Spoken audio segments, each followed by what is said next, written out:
yesa bimeze bite kabisa. Reka nongere mfate umwanya nkusuhuza wowe wari wese wubashukana subscribe kuri channel ya Yose Network TV, ankubwira turi umuntu w'ingenzi cyane kabisa. Kandi nanone kanshimira wowe wese ukigera kuri channel ubwatu kwa subscribe kugira ngo andi makuru yacu agiye atandukanye tugiye tugutegura tuyabona gatanu kuri gatanu. Yamaze nanjye nitwa Irene on top kabisa. Aka kanya rero ngira ngo tuze kuganira ku bakire bafite agatubutse kurusha abandi hano mu gihugu cy'u Rwanda.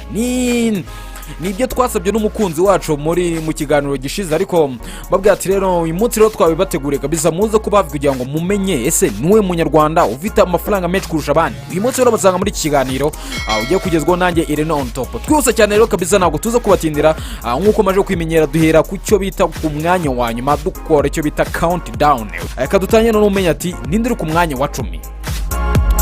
Ku mwanya wa 10 rero turasanga na wundi witwa Sina Gerard. Numwe mu bagabo bamaze kumenyekana cyane bitewe n'ibikorwa byabo bafite ndetse n'ibyo bagenda bakomeza gukora. Muri byo bizwi cyane twavuga nka entreprise Rwibutso.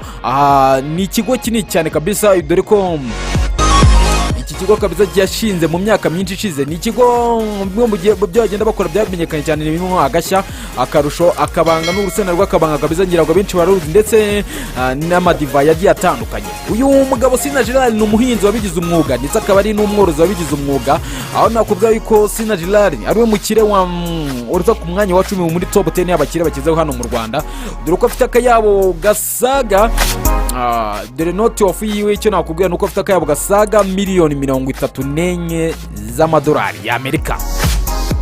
Ni Sina Gerard. Tumanutse rero ku mwanya wa 9. Ku mwanya wa 9 turasanga uwitwa Twahirwa Dodo. Uyu ni umugabo ufite ibikorwa byinshi birimo ibizwi cyane, urugero naguha ni nka impuzamashyirahamwe itwara abagenzi mu mujyi wa Kigali ndetse n'ahandi hagiye hatandukanye mu gihugu cy'u Rwanda, izwi nka RFTC cyangwa se amagambo arambuye ni Rwanda Federation Transport Cooperative. Muri iki kigo afitemo imigabane myinshi cyane kabisa, ndetse n'ikigo cya Ritiko. Nkubwa ko Ritiko yahoze ari hano Tracom, dore ko atari byo gusa afite, kuko no muri Rijali Holdings ni akaba ari ikigo gikubiyemo biriya byose twavuze yaba RFTC ndetse na Ritiko twavuze haruguru, ndetse akaba hari n'amagara agiye atandukanye aparikwamo izi modoka mu Rwanda agiye afitemo imigabane. Uyu nguyu Twahirwa Dodo net of yiwe rero icyo nakubwira cyangwa se amafaranga afite ni amafaranga agana kuri miliyoni 48 z'amadolari y'Amerika. Bikabiza kumukira ku mwanya wa 9 w'abantu bafite agatuza kurusha abandi hano mu Rwanda. Reka tuza kumanuka ku mwanya wa 8. Ku mwanya wa 8 turasanga uwitwa Lucilale Jacques.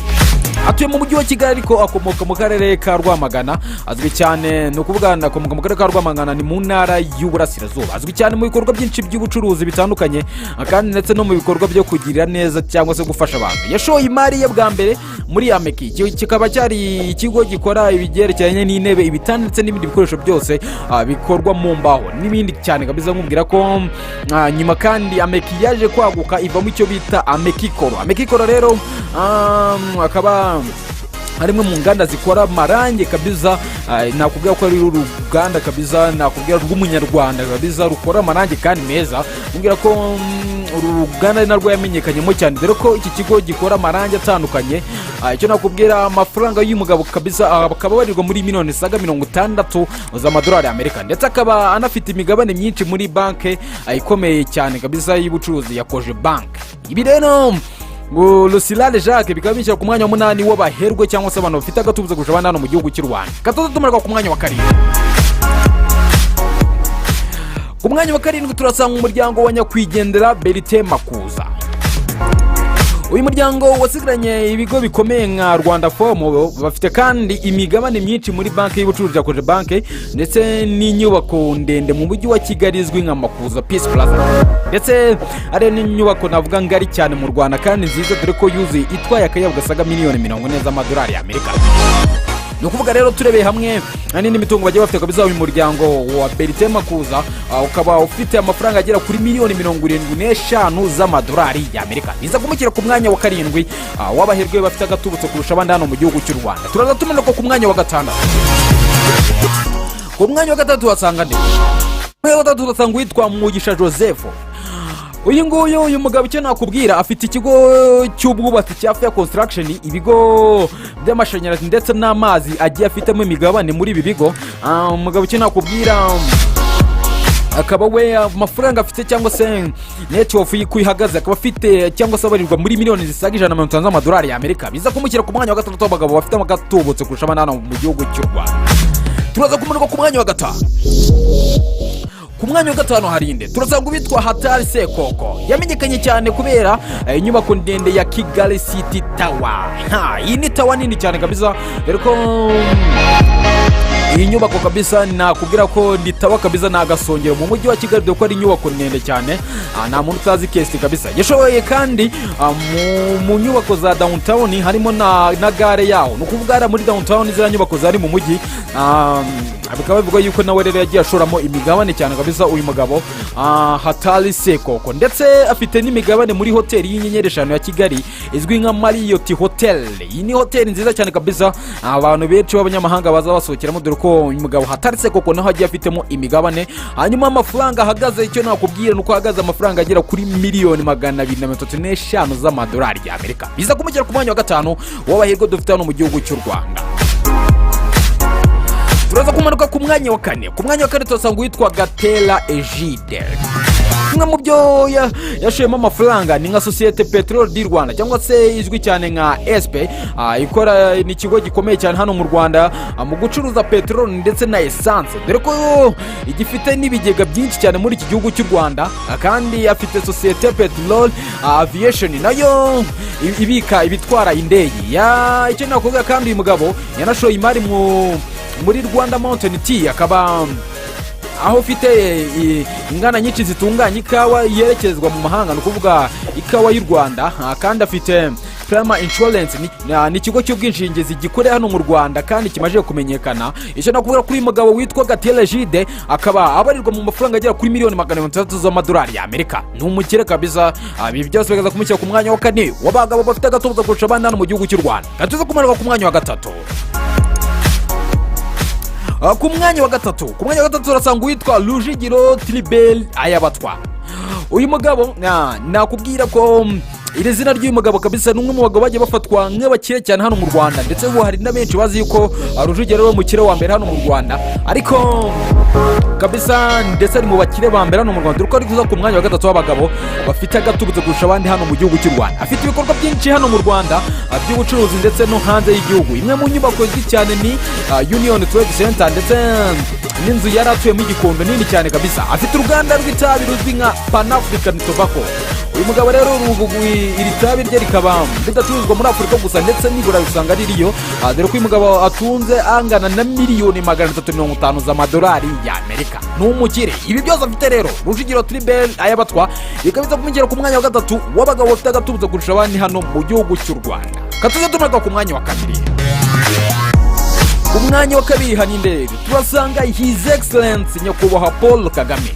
Uyu akaba ayoboye igihugu cy'u Rwanda afite imigabane muri banki ya Kigali Beka yaguze mu mwaka wa 2011 ubwo iyi banki yagurishaga imigabane. Afite kandi imigabane muri Crystal Ventures. Iki ni ikigo aho gifite inganda zikubiwemo muri iki kigo nka Inyange Industries ndetse na AG ndetse afite imigabane muri NPT Contractor ndetse na Rio Contractors zikora ibyerekeye n'ubwubatsi cyane kabisa. Si ibyo gusa kuko uza kumusanga aho afite imigabane none muri Isco Security na haba muri muhitwa Babone Cafe. Ikaba ari abakutunganya ikawa kabisa cyane kabisa nayo icururizwa mu bihugu byo mu Burayi ndetse na Amerika. Perezida Kagame rero akaba aza ku mwanya wa kabiri hano mu Rwanda akaba aho afite miliyoni zisaga 500. Ibi Perezida Kagame rero amafaranga afite akabaza nanone nk'ubwicyo nakubwira nuko aza mu baperezida bafite agatubuza kurusha abandi hano ku mugabane wa Afurika dore ko ari ku mwanya wa gatanu kabisa n'aya mafaranga kabisa miliyoni zisaga 500 z'amafaranga y'u Rwanda. Benshi bari bazi ko ari we ku mwanya wa mbere. Katuza none turebe ku mwanya wa mbere ari ndabiza ari benshi bafite amatsiko bibaza ati se ni wowe muntu ufite amafaranga menshi uza ku mwanya wa mbere hano mu gihugu cy'u Rwanda. Hari benshi batunguye gusa ibyo nkubwira ni impamo. Katuza tumanuka ku mwanya wa mbere. Ku mwanya wa mbere hari indi ndabizi mwese mufite amatsiko mwibaza ati se ni mugabo uri ku mwanya wa mbere. Ku mwanya wa mbere rero hari umuryango wa nyakwigendera Rwanda Nico Alexis. Uyu ni umunyarwanda avukiye mu Rwanda ariko yakunze kuba hanze cyane dore ko yize muri Congo ndetse akaba ari we yanatangiye ibikorwa byinshi by'ubucuruzi n'amabizinesi ye. icyo nakuvuga kandi uyu mugabo yaje kwimukira muri Afurika y'Epfo. Uyu niwe watangije cyangwa se niwe watangije ikigo gikora telefone ngendanwa ahagana mu mwaka w'1987. Iki kigo cyitwa Telecel. Iki kigo rero cyatumye akira cyane ndetse niwe yagiye gukora amafaranga menshi cyane. Nawe mu Nyafurika cyangwa se niwo mugabo w'umunyafurika ubashije kwigondera kugura uruganda rukora imivinyo wa mbere mu hano ku mugabane wa Afurika. Mubwira ko uyu mugabo rero Rwayitare ni umukire, ni umuherwe kabisa, afite amafaranga menshi cyane kabisa. Uri kwibaza net of ihagaze ite? Afite miliyari 3 z'amadolari ya Amerika. Ni amafaranga menshi cyane kabisa.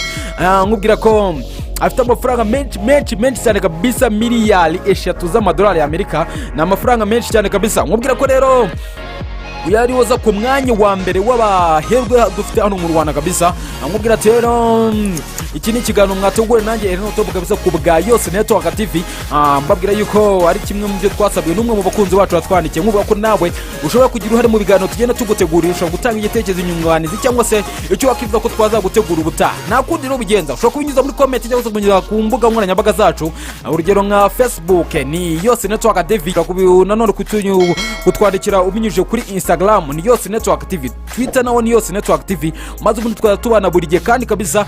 Mbabwira ati ni mwebwe dukorera kabisa, igitekerezo cyawe aba ari ingenzi cyane kabisa. Reka mugatire mukomeze mu gihe byiza.